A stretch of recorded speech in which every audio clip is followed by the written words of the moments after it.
Boys and Girls, vamos lá para o nosso último momentozinho, a nossa última sexta-feira, antes desse nosso período de recesso. Eita, os alunos hoje estavam em polvorosa. Professor, é o nosso último encontro do semestre, pois é. Mas não nos esqueçamos de treinar, botar o material em dias, praticar. Estava agora há pouco falando aqui com o meu diretor, digo, olha, segundo semestre ele voa muito rápido, então vamos focar nos estudos, vamos plantar as sementes corretas para colhermos bons frutos. E eu já aproveito o ensejo, desejo a cada um de vocês um excelente recesso, bom descanso, recarregue suas baterias, saia da rotina, tá? E volte com força total aí para o mês de agosto. Sem mais delongas, vamos lá continuar a nossa prática de hoje nesse idioma fantástico, it's amazing, né? Que é o inglês. O inglês vai estar presente em nossas vidas aí, né? Nas línguas técnicas, na internet, na computação, né? E aí sempre nós temos um modo a trabalharmos aqui. Muito good evening, Gabriel, é você? Grande Gabriel André, lá de Belém do Pará. É? Acredito, Gabriel. Seja bem-vindo, queridão. Tá? Então, gente, gênero textuais, né? Temos aquela prática de leitura, tempos verbais, auxiliares, aí vem a estruturação, vozes verbais, né? E assim por diante, tá? Dentro desse pré-requisito, aí nós vamos estar, ó, trabalhando a parte de fazer uma revisãozinha, praticando. Por que revisão? Um dos ingredientes de qualquer prova que envolva língua estrangeira é a prerrogativa de você trabalhar um texto. Dentro desse quesito, trabalhar texto, normalmente o aluno diz, professor, eu vou trabalhar um texto traduzindo tudo, Obviamente que não, tá, gente? Temos técnicas, temos ferramentas que a gente pode utilizar dentro do processo de entendimento de um texto para potencializar esse seu acerto, tá? Mas seguindo o conteúdo programático com relação à nossa segunda série, nós vamos reconhecer aqui e verificar a empregabilidade das vozes verbais. Vozes verbais essa que você pode lembrar da voz ativa, da voz reflexiva e da voz passiva. Tá? Dentro desse quesito, praticar a análise linguística para reflexão sobre o funcionamento da língua. Tá? E isso tem em diversas dimensões. Aí vem a oralidade, leitura e assim por diante. Oh, que bênção, Gabriel André. É sempre muito bom ter você com a gente, viu? Forte abraço, queridão. Olha, nós temos aqui uma tarefazinha que a gente sempre deixa como desafio, né? E aí eu deixei essa mesma imagem desafiando aí os alunos da segunda série e da terceira série. Por quê? Porque a base é o trabalho de um texto, né? E dentro dessa perspectiva, eu te trago aqui um cartoon, que ele tem como missão tecer uma observação crítica sobre algum fato social, né? Eu tenho aqui, por um exemplo, uma sala de aula. Olha como eu posso visualizar isso dentro dessa silhueta textual verificado o cartoon. Né? Um texto multimodal, um texto semiótico, imagético. Exatamente, André. E aí nós temos aqui, o cidadão está dentro de uma sala de aula, a mesazinha dele, tá? A famosa maçã, né? Que eles lá gostam muito de comer maçã, tá? Até mesmo muito bom para a garganta, né? Tudo bom, Samara? Olha o que você vai verificar. Ele começa aqui com, ó, olha só, um título. E ele diz, if you can't beat them, se você não consegue vencê-los, né?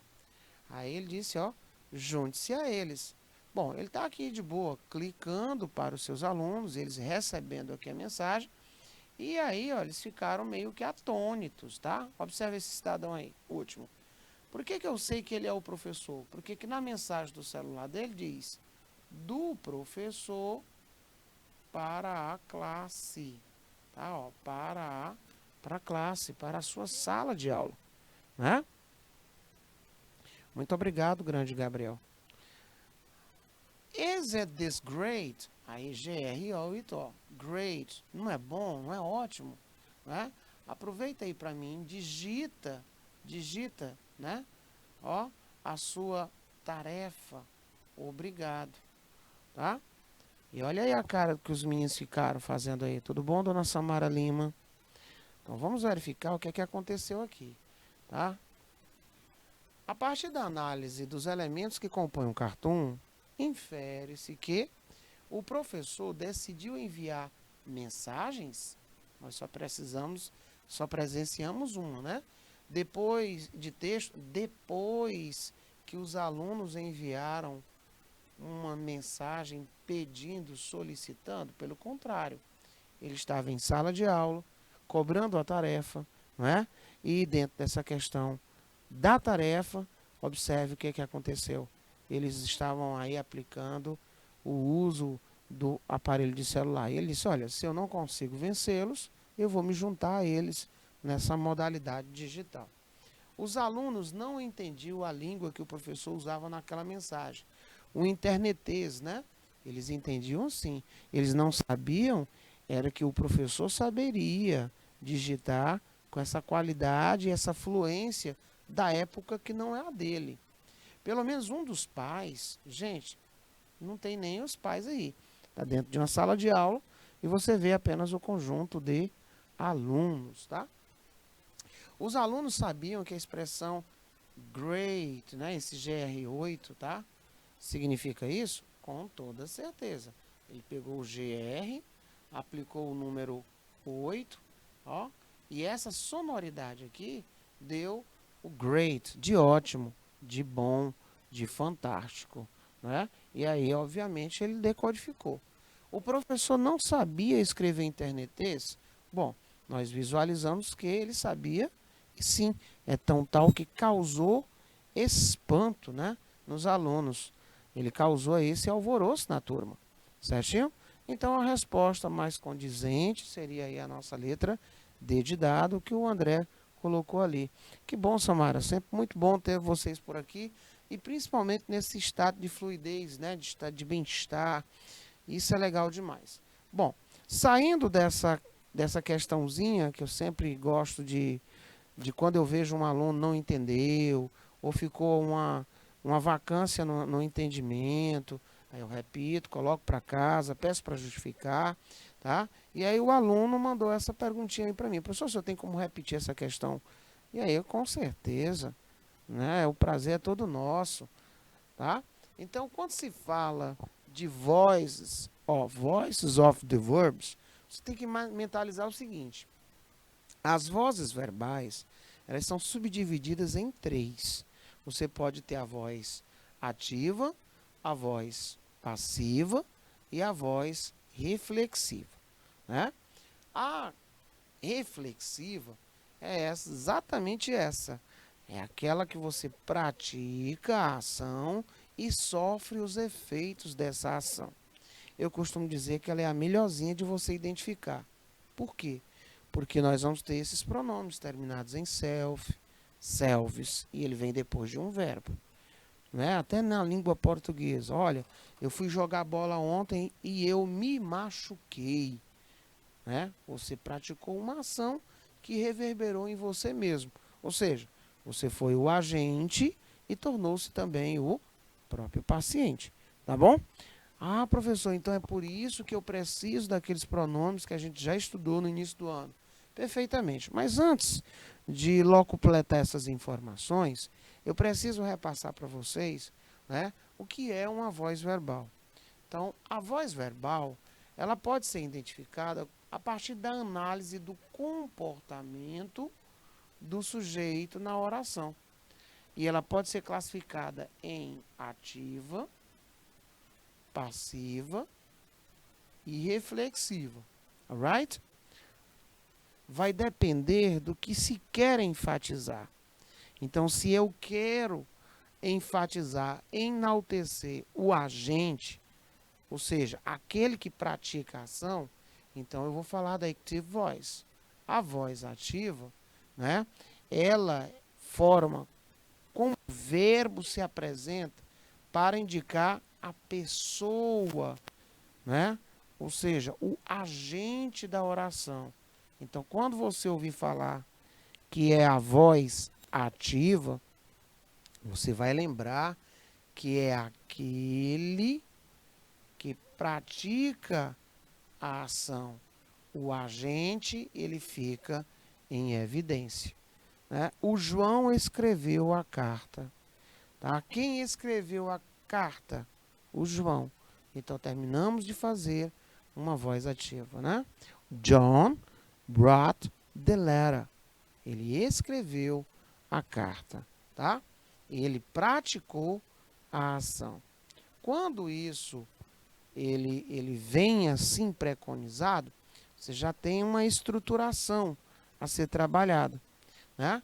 Por exemplo, uma frase na voz ativa que não esteja no presente e no passado simples, você vai ter sujeito, verbo auxiliar, verbo principal e objeto.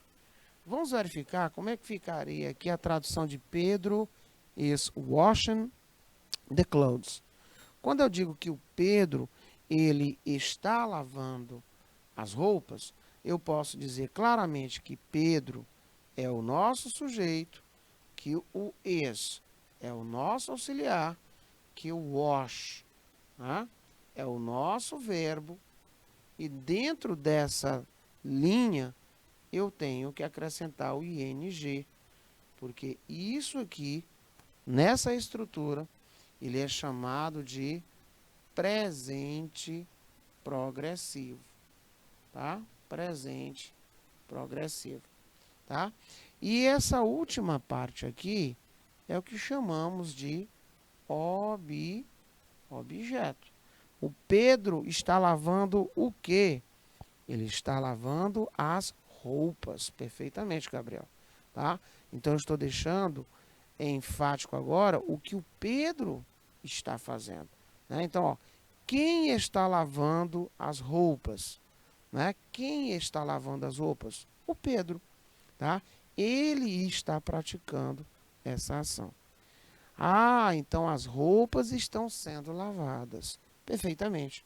Perceba, eu tirei o foco do Pedro e foquei na ação que está sendo praticada, né? As roupas estão sendo lavadas.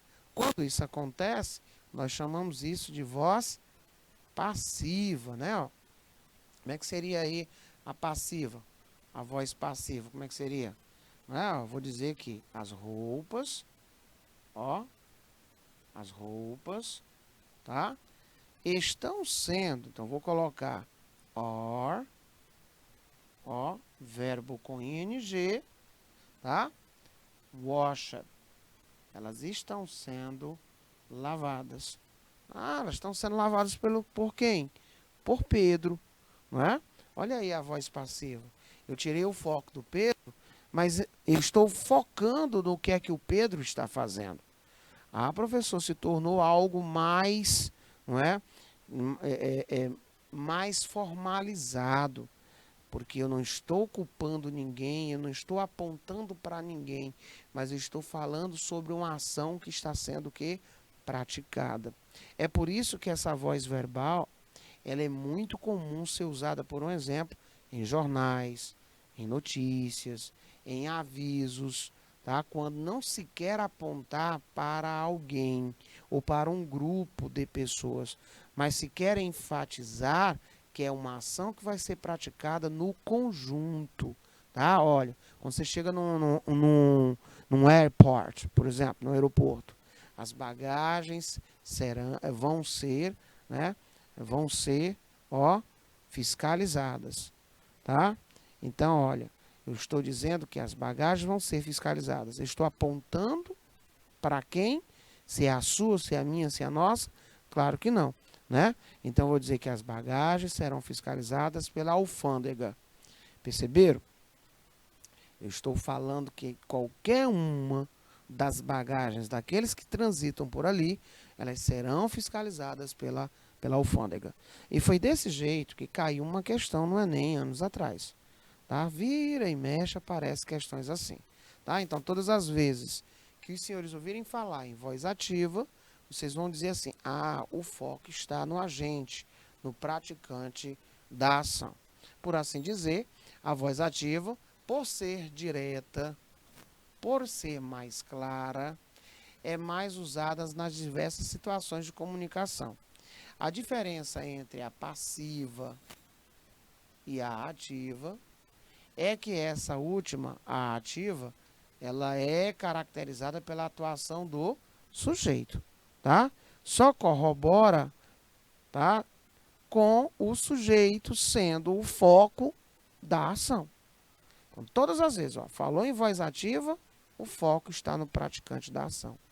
Ele está focado no agente. Então, por ser de uma forma mais direta, mais clara, ela é muito mais fácil de você encontrar, tá? Professor, e a reflexiva? Turma, a reflexiva, ela é a mais tranquila de você verificar. Você poderia estar se perguntando agora por quê? Ora, gente, para ser reflexivo, me digam, eu não tenho que ter um praticante da ação, não é? Essa ação sendo representada pelo verbo, é assim? Que dá nome à ação. Aí você pega esse verbo, pratica essa ação. Esse verbo, ele é chamado de verbo reflexivo, tá? Quando isso acontecer, logo depois dele vai vir um pronome terminado em self ou selves, e ele vai estar conjugado de acordo com o sujeito. Queridos, quando isso acontecer, da forma como eu estou dizendo, tá? Essa voz, ela vai dizer assim, olha, o agente, o executor, ele também é o receptor dessa ação. Não é bárbaro isso? Professor, isso não tem nada de fácil, não. Tem, porque quando você tem essa voz reflexiva, você vai ter assim, o verbo aqui somado às extremidades. Então, você vai ter sujeito e você vai ter um pronome. Esse pronome, se for da casa do singular, ele é terminado em self. Se for da casa do plural, ele é terminado em selves. Perceberam? Então, ele tem que ter um pronome com essa terminação. E essa vai ser assim a situação. O agente praticou a ação, reverbera no pronome reflexivo que retorna para ele. Quando isso acontece, eu me lavo, eu me banho, eu me penteio, né? Eu estou praticando a ação que está voltando para mim. Então, eu posso dizer que ele é agente e também ele é o paciente, tá? E isso fica tranquilo através da presença desse pronome. Olha aqui. Quando você tem um sujeito em I, eu, primeira do singular, depois do verbo tem que vir alguém chamado de myself. Se você tem you, singular, yourself. Se você tem o he, himself. Se você tem o she, herself. Se você tem o it, itself. Se você tem o we, ourselves. Se você tem o you, yourselves. Se você tem o they, themselves. É importante dizer que primeira, segunda e terceira pessoa do plural, ele é terminado em selves. Muito bem. Então, a voz reflexiva, ela é construída sempre com um pronome reflexivo que vem após o verbo, chamado de verbo reflexivo. Certinho? Professor, se eu tenho um exemplo aí, olha aí o nosso exemplo. I wash myself every single day. É aqui nessa sentença, quando a gente quer falar assim em português, olha, eu me banho todo santo dia. Né? Eu me banho todo dia. Quem está me dando essa sensação? Vamos lá. O sujeito praticou uma ação, que reflexionou no pronome e que fez voltar para o sujeito, tá? Eu me banho todo santo dia. Eu me banho todo dia. Ok? Então, eu tenho essa visão de praticar algo que vai voltar para mim. Então você vai ter assim, o sujeito ele é o agente e também o paciente. Bacana, gente. Aí agora você vai lembrar daquela que é, digamos assim, o tendão de Aquiles, né? O calcanhar de Aquiles. Literalmente, os alunos não gostam muito dessa voz aqui, não. Por quê? Ela tem alguns detalhes que devam ser observados. Tá? Por um exemplo, ele vai dizer na passiva que o interessante é o que está praticado. Ele vai enfatizar em uma oração o receptor dessa ação. É por isso que você vai pegar o objeto da voz ativa e transformá-lo no sujeito da voz passiva. Jovens, basicamente, você pode transformar isso em 4 passos, tá? Você tem aí 4 passos para fazer isso. Então, de um modo geral, você vai ter aqui a passiva, passive voice, ela vai ter o sujeito paciente, mais verbo auxiliar to be, tá? E esse aqui é obrigatório, mais verbo principal no particípio passado, mais o objeto da ação, né? Muito bem. Então eu posso dizer como aqui, olha aqui. 3 passos, né? Primeiro passo, objeto da ativa, tá? Vou colocar assim direto, ó. Vira sujeito na passiva.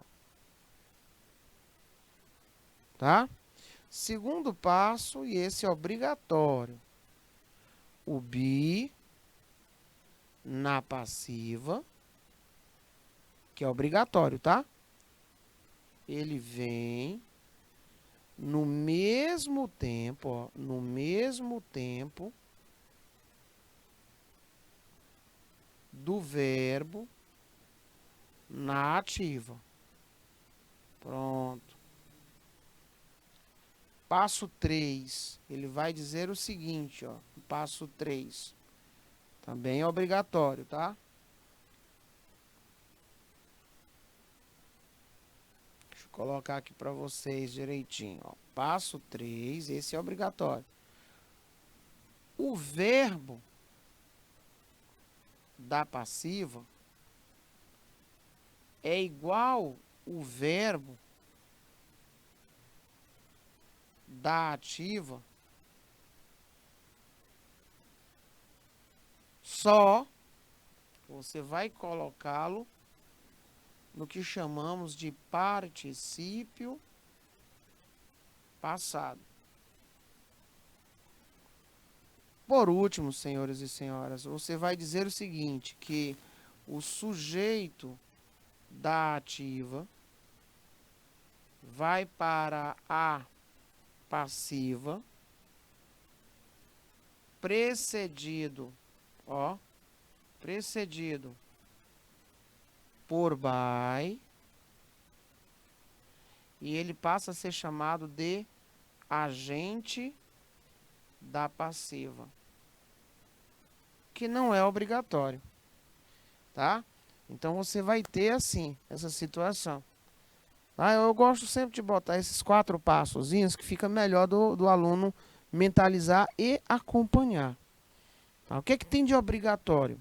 Você tem que ter, né, uma ativa com objeto. É claro, tem que ter o objeto, né?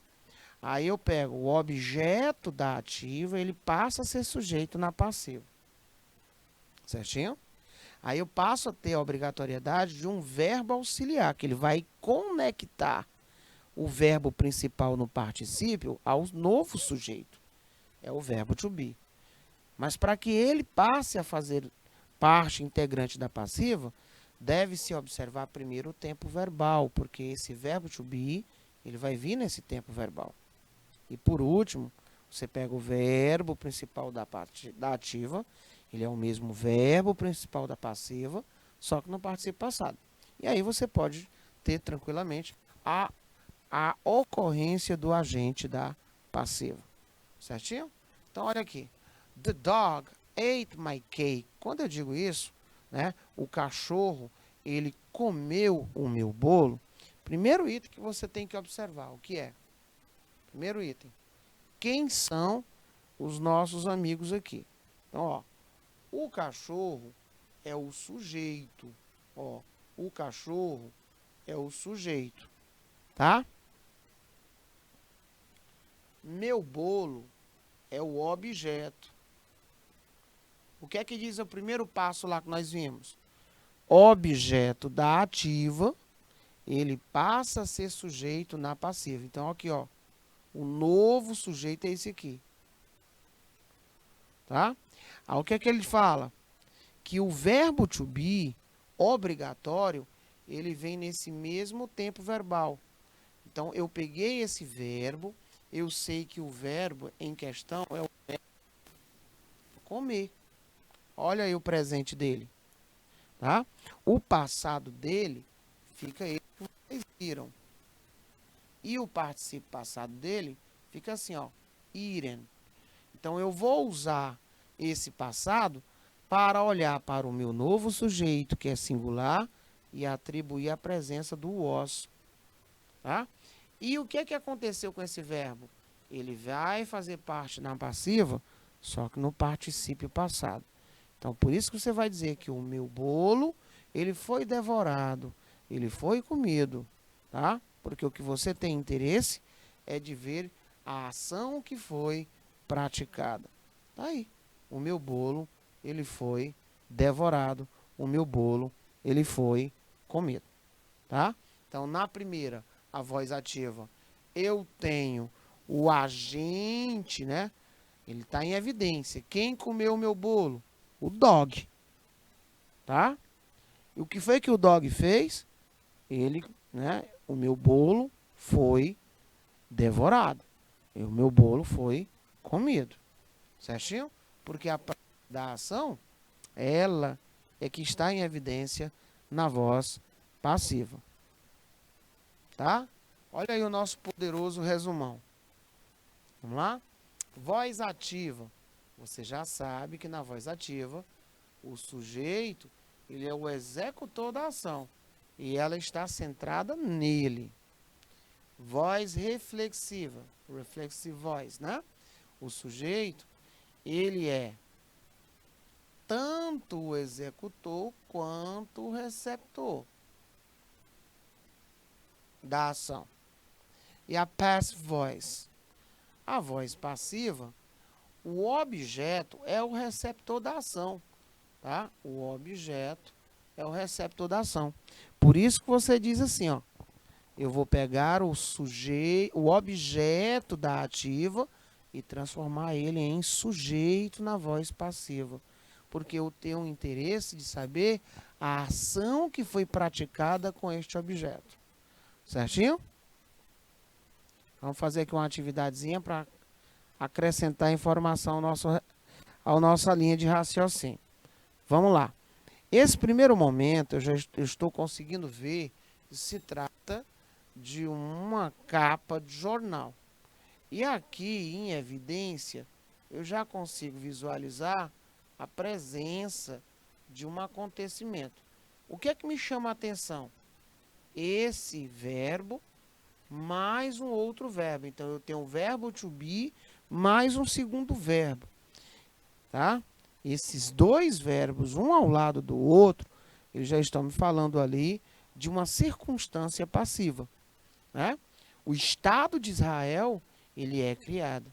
O Estado de Israel, ele é criado. Né? Ele acontece a criação. Então, está em evidência o que aconteceu ali. Então, vamos lá. Primeira perguntinha. Qual é o gênero do texto? Bom, se nós olharmos aí para o texto, nós vamos verificar que é um newspaper cover. Não é isso, Gabriel? Então, eu posso ter ali uma capa, né, uma capa de jornal. Qual é a voz? Qual voz foi utilizada no título? Ora, terminamos de ver. Se tem o verbo auxiliar, to be, mais um segundo verbo, no particípio, isso me leva a crer que nós temos ali a presença da voz passiva. E qual é a intenção comunicativa do texto? De explicitar não quem criou o Estado de Israel, mas de falar que o Estado de Israel ele foi criado. Né? O que acontece quando eu tenho a necessidade de deixar essa prática mais formal? Aí eu uso a voz passiva. Sendo assim, senhores, checando as respostas. Nós temos aqui capa de jornal, a voz é a passiva, valorizar a ação em si, que é a criação do Estado de Israel, por isso a construção é passiva, e aí nós temos que a passiva, ela é um mecanismo de construção de textos formais e impessoais, com o uso de linguagem que obedece à norma culta. Observe, lá não estava me interessando quem criou o Estado de Israel, mas sim que o Estado de Israel ele foi criado. Tá? Então, a criação do Estado de Israel. Não nos interessa saber quem o fez, mas sim a ação que foi executada. Por isso que temos essa questão da impessoalidade, por isso que nós temos essa voz passiva muito utilizada nesses quesitos que exijam uma certa tratativa de respeitosidade, de norma culta, tá? Aí você vai lembrar e dizer, aqui é a voz passiva, certinho? Vamos praticar agora um pouco, vamos lá. O que é que nós temos aqui de informação legal, né? Se você analisar bem, o que pode me levar a um erro é olhar para essa palavra série e achar que ela está no plural. Então diz que a série Harry Potter, né, por J.K. Rowling.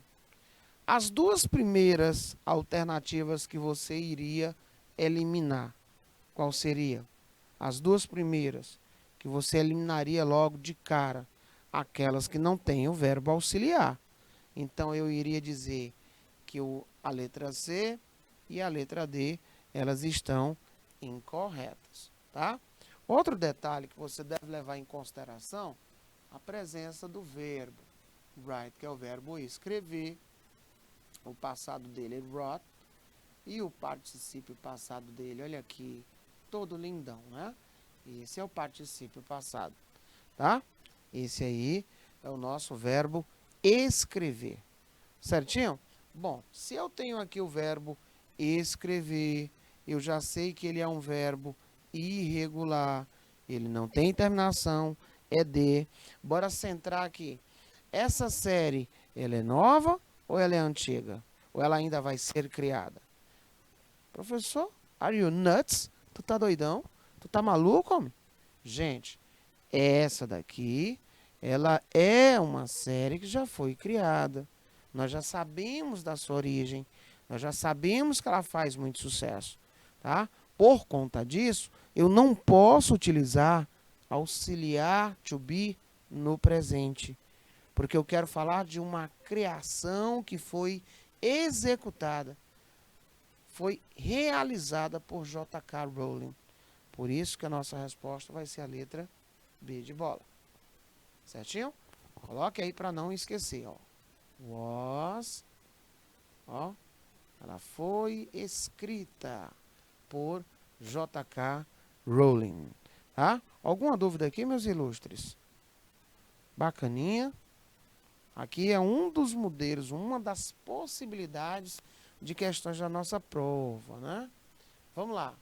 The most famous portrait in the world, Mona Lisa, by Leonardo da Vinci. Eu quero dizer assim, olha, quem foi que fez? Ó, fez, quem pintou, né? A Mona Lisa? Leonardo da Vinci.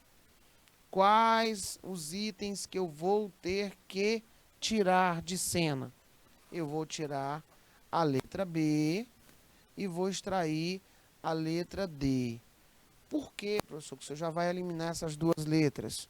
Simples, porque este quadro já existe e o Leonardo da Vinci já não está mais entre nós, então eu vou fazer uma referência de algo do passado. Por isso eu vou dizer que o quadro mais famoso do mundo, Mona Lisa, eu quero dizer assim, ó, ele foi pintado ou ele é pintado? Ele foi pintado, pois eu estou me referindo a uma ação que já foi praticada. Então, ó, was painted. Pronto, está aqui, ó. Was painted. Por isso, os senhores aí, tranquilidade, vão marcar aí a letra A como resposta correta, né? Como resposta correta. Para dizer que o quadro mais famoso no mundo, Mona Lisa, ele foi pintado por Leonardo da Vinci. Qual é o perigo agora dessa questão? Vamos lá? Primeira letra que eu vou eliminar. Eu vou eliminar logo a letra A. Por que eu vou eliminar a letra A? Porque não tem o verbo auxiliar be. Se você observar, ele não tem, tá? Ah, professor, realmente não tem. Eu vou precisar agora lembrar que esse raio-x, ele já existe e que 1895 é o passado. Por assim dizer, eu vou eliminar a letra C e vou eliminar a letra B, porque os dois, eles estão, não é, no presente. Outro detalhe que você tem que analisar é que é raios X, tá? E isso aqui está no plural. Por conta disso, eu tenho que aplicar o auxiliar be no passado, olha lá, 1895, e ainda tenho que analisar que ele está no plural. Outro detalhe, ele foi um professor alemão, né? Que era um professor alemão. Então, ele fez essa descoberta. Então, letra D de dedo é a nossa resposta correta. Gabarito assertivo. Bacana. Let's go, guys. Já nessa questão, eu tenho que analisar um acontecimento. Eu tenho que tomar cuidado. Aqui no nosso português, eu costumo dizer a tesoura, não é? Eu uso no singular. Mas, aqui no inglês, eu chamo de scissors. Olha, ele está no plural. Scissors, tá? Quais são as duas primeiras que eu vou eliminar, gente? Quais são as duas primeiras? Eu vou eliminar a letra A e vou eliminar a letra C. Por quê? Porque não tem o verbo auxiliar, né? Não tem o verbo auxiliar. Exatamente, André. São duas aí, né? Tesouras, scissors, né? As tesouras, né? Para corte de materiais, o quê? Finos, such as, né? Exemplificação, tais como papel, né? Esse laminadozinho e etc. O que é que eu vou ter aqui de mensagem? Eu vou ficar agora com or e vou ficar com is. Entretanto, quando você observou o auxiliar no plural, a primeira coisa que você faria é eliminar a letra D. Ela só seria letra D se a palavra, o sujeito em questão, ele estivesse no singular. Por isso que nós vamos ter como resposta correta a letra B de bolacha. Então, letra B correto, gabarito também correto, tá? Muito bem. Gente, isso aqui é um tipo de conteúdo que a gente só aprende treinando e treinando bem, tá? Tem vários modelos de questões. Estou trazendo apenas um para vocês reverem o máximo de informações possíveis. Tá? No próximo semestre, nós vamos sempre estar revisitando certas habilidades. Por quê? Porque na nossa disciplina é muito comum o uso de textos. Então, é muito bacana a gente poder fazer essas viagens, né? Viajar em conteúdos que já foram aí aplicados anteriormente. E turma, aqui eu tenho já, ó, sem analisar a frase, só analisando as respostas, eu já posso eliminar uma de cara. Eu já posso eliminar uma de cara. Eu já posso eliminar, por exemplo, a própria letra B. Por que que eu posso eliminar a letra B? Porque a letra B não tem o auxiliar, be. Ele está como se tivesse lá uma forma, né, da voz passiva, perdão, da voz ativa. Ele quer a passiva. Como é que eu sei, professor, que ele quer a passiva? Ora, porque aqui ele tem by James Cameron. Vamos raciocinar. Esse filme Avatar, ele não já existe. Ele já foi lançado. Então eu quero dizer que ele foi dirigido, né? Ele foi dirigido. Por conta disso, por conta de já existir, o que tiver presente está fora. A única que vai ficar é a que tiver passado. Então eu vou dizer, né, que o filme Avatar, ele foi dirigido, tá? Ó, ele foi dirigido. Por conta disso, a resposta correta é a nossa letra D, né? D de gauche, tá? Gabarito correto, letra D correto, e mais um aí para conta daqueles que gostam de acertar, tá, gente? Então vou aproveitar aí os últimos milésimos, né, para desejar a todos um excelente descanso. Para você que nos acompanha aqui no ao vivo, na nossa turma de segunda série, tá? Quero agradecer de coração pela companhia desse semestre, todas as sextas-feiras à noite. Mandar um abraço para meus amigos professores, tá? E eu quero simplesmente desejar um bom descanso. Tomai cuidado, porque a pandemia ainda não passou, a gente precisa estar atento. Obrigado mais uma vez ao André. Segunda-feira nós estaremos aí juntos, André, tá? E para você que só me vê às sextas, boas férias. E não esqueça de rever a continuação dessa aula gravada até 22 horas e 30 minutos. Bye!